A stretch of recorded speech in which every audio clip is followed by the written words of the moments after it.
রাজধানীর বিজয়নগরে box culvert রোডে স্বতন্ত্র প্রার্থী ও ইনকিলাব মঞ্চের মুখপাত্র শরীফ ওসমান হাদীকে গুলি করার ঘটনায় বের হয়েছে বেশ কিছু চাঞ্চল্যকর তথ্য।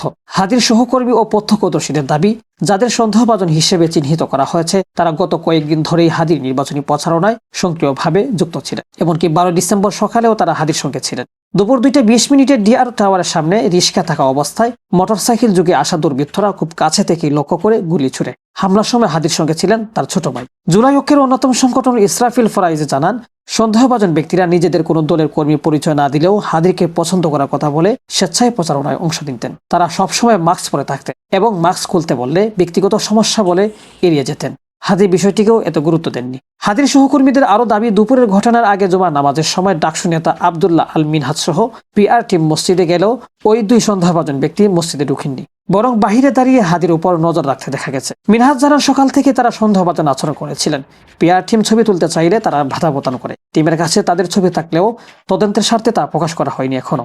মোটরসাইকেলে চড়ে যাওয়া একটি ভিডিও ফুটেজেও এই দুই সন্দেহজনক ব্যক্তিকে শনাক্ত করা গেছে বলে জানান তিনি।